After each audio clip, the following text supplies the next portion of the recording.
Tunnetko sen tauon päässäsi, kun haluat puhua? Minä tunnen sen hyvin. Se tapahtuu vain, koska sinulla on liikaa kielioppia mielessäsi. Nyt mä näytän sinulle, miten puhut suomea vapaasti ja sujuvasti. Teemme sen tänään tosi yksinkertaisesti, askel askeleelta. Opit nyt, miten pää hiljenee ja miten suu puhuu automaattisesti, ilman stressiä ja painetta. Laita tekstitykset päälle, jotta ymmärrät jokaisen sanan paremmin. Ja ennen kuin jatkamme, tuntuuko sinusta joskus, että pääsi on liian äänekäs, kun puhut suomea? Kirjoita se minulle kommentteihin. Haluan nähdä, kuinka moni tuntee tämän. Et jää jumiin, koska olisit huono. Jäät jumiin, koska pääsi on liian äänekäs. Päässäsi pyörii liian monta sääntöä samaan aikaan. Kielioppi, sijamuodot, sanajärjestys. Oikein vai väärin? Pääsi yrittää kontrolloida jokaista pientä askelta, ja kun ajattelet niin paljon, suu ei voi puhua vapaasti. Se hidastuu, se muuttuu epävarmaksi. Se odottaa lupaa, jota ei koskaan tule. Tämä ei ole virhe, se on suoja. Pääsi vain haluaa, ette tee virheitä. Se haluaa, että kuulostat varmalta, siksi se pysäyttää sinut. Se pitää sinua kiinni ennen kuin puhut. Juuri tämä suoja tekee sinut hitaaksi. Monet oppijat luulevat olevansa hitaita, koska he puhuvat huonosti.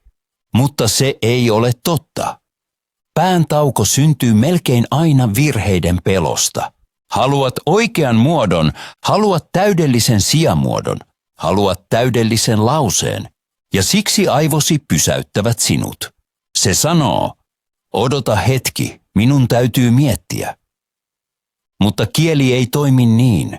Kieli tarvitsee liikettä, kieli tarvitsee rohkeutta, kieli tarvitsee virtausta, ja juuri sen pääsi blokkaa väärällä hetkellä. Et ole tässä yksin. Lähes kaikilla, jotka oppivat uutta kieltä, on juuri tämä tauko. He pysähtyvät kesken lauseen. He unohtavat sanan. He kadottavat rytmin, ei siksi, etteivät osaisi puhua, vaan siksi, että he ajattelevat liikaa. Pääsi haluaa tehdä kaiken oikein, mutta se estää sinua kuulostamasta luonnolliselta, ja tämä on tärkeää ymmärtää. Tauko ei tarkoita, että olisit huono. Se tarkoittaa vain, että pääsi on ylikuormitettu, pääsi on äänekäs ja suusi on hiljainen. Kun opit tekemään pään hieman hiljaisemmaksi, puhut automaattisesti sujuvammin. Tulet nopeammaksi, tulet varmemmaksi ja tauko pienenee koko ajan, kunnes se häviää kokonaan. Olet paljon lähempänä sujuvaa puhetta kuin luulet. Suusi ei ole ongelma. Suusi on riittävän nopea. Se voi puhua sujuvasti. Se voi sanoa selkeitä lauseita. Se voi jopa puhua nopeammin kuin uskot. Todellinen ongelma ei ole suusi. Todellinen ongelma on pääsi. Pääsi on liian äänekäs. Se ajattelee liikaa. Se etsii sääntöjä. Se etsii täydellistä muotoa. Se ei halua tehdä virhettä. Ja juuri se tekee sinut hitaaksi. Kun pääsi on äänekäs, suusi muuttuu varovaiseksi. Se odottaa. Se pysähtyy. Se menettää rytmin. Mutta kun pääsi rauhoittuu, tapahtuu jotain muuta. Suusi puhuu itsestään, ilman taukoa, ilman stressiä, ilman käännöstä, aivan kuten äidinkielessäsi. Et mieti siellä kielioppia, et mieti sanajärjestystä. Puhut vain, nopea, luonnollisesti, vapaasti. Ja juuri tämän voit saavuttaa myös suomeksi. Suusi osaa sen jo. Sinun täytyy vain antaa suulle enemmän tilaa ja päälle vähemmän kontrollia. Kun pää hiljenee, lause virtaa automaattisesti. Suu löytää sanoja, joita et tietoisesti hae. Puhut selkeämmin. Puhut varmemmin. Puhut luonnollisemmin. Suusi on valmis. Sinun täytyy vain antaa sille lupa puhua. Kun puhut, sinun ei tarvitse tietää jokaista sääntöä. Säännöt tekevät päästäsi usein raskaan. Ne hidastavat sinua. Ne vetävät sinua taakse. Mietit sijamuotoja, oikeaa sanajärjestystä, kielioppia. Ja sillä hetkellä äänesi menettää virtauksen. Ajattelu tekee sinut hitaaksi. Tunteminen tekee sinut sujuvaksi. Suusi voi puhua paljon nopeammin kuin pääsi voi ajatella. Kieli on ääni. Kieli on rytmi. Kieli on liike, ei matematiikkaa. Kun ajattelet liikaa, lauseesi menettää energiansa. Siitä tulee kova, hidas ja epävarma. Kun tunnet, lauseestasi tulee pehmeä ja luonnollinen. Tarvitset rytmin, tarvitset yksinkertaisia sanoja, tarvitset selkeitä, lyhyitä lauseita. Juuri se vapauttaa suusi puhumaan. Kuvittele, että kuulet suomalaisen lauseen. Pääsi etsii heti sääntöjä. Se kysyy, onko sijamuoto oikein? Onko lause oikea? Tuleeko verbi oikeaan paikkaan? Tämä ajattelu vie sinut pois hetkestä, mutta jos kuuntelet sen sijaan ääntä, tapahtuu jotain muuta. Tunnet, miten lause virtaa. Kuulit, missä se pitää tauon.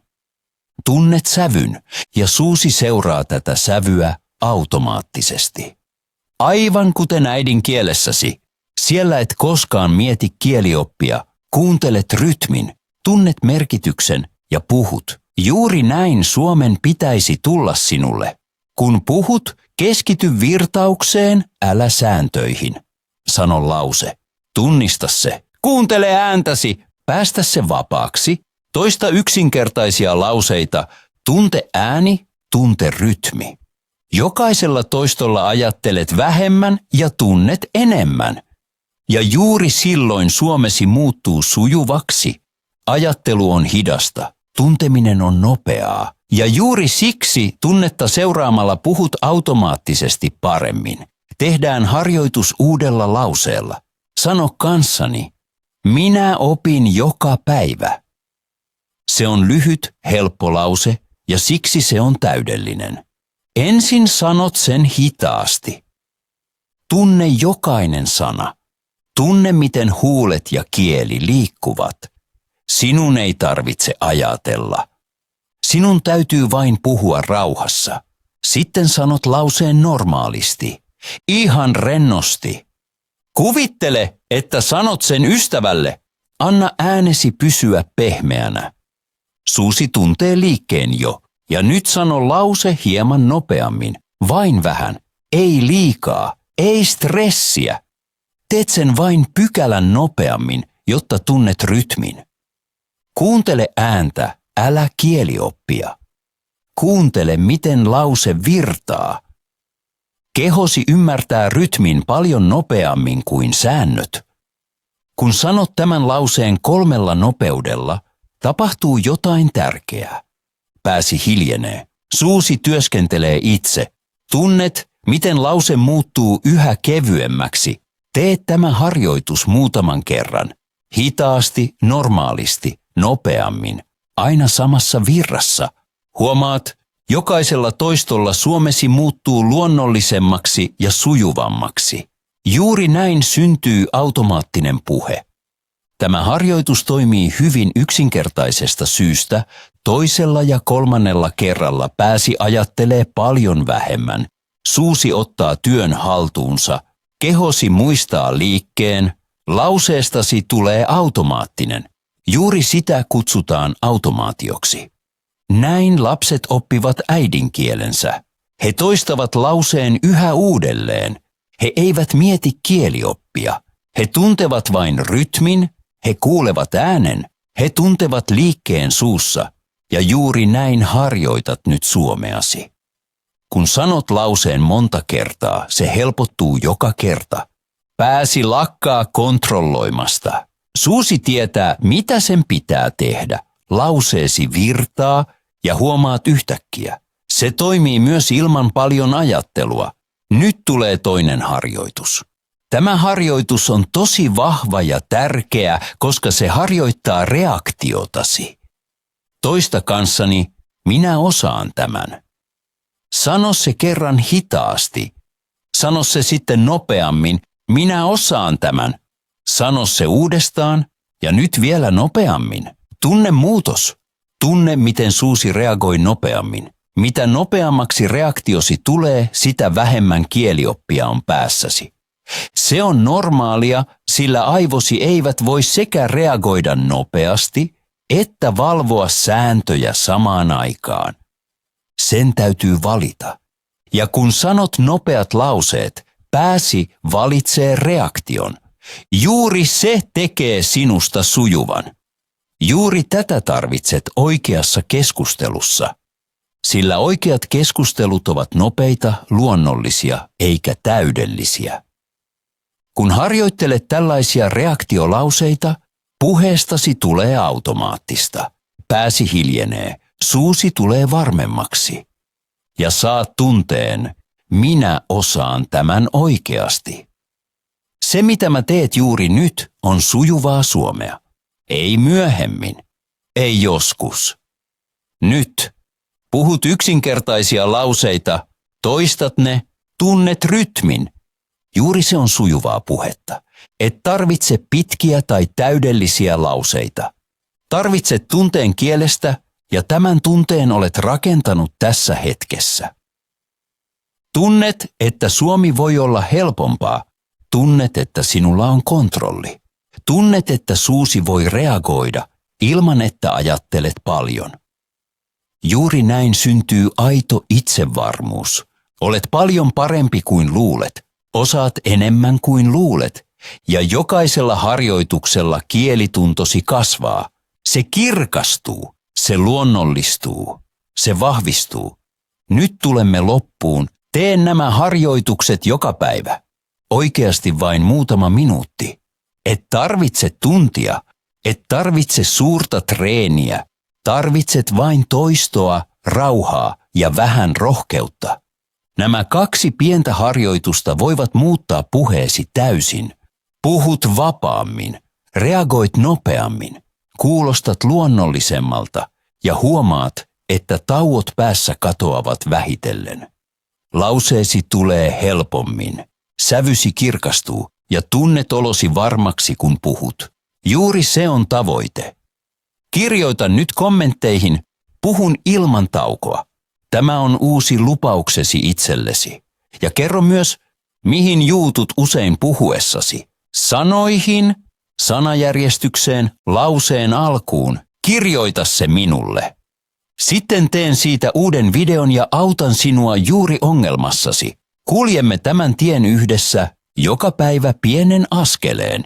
Ja näet, miten nopeasti suomesi muuttuu, kun harjoitat tunnettasi. Sinä pystyt siihen. Sinä puhut, sinä kasvat. Joka päivä.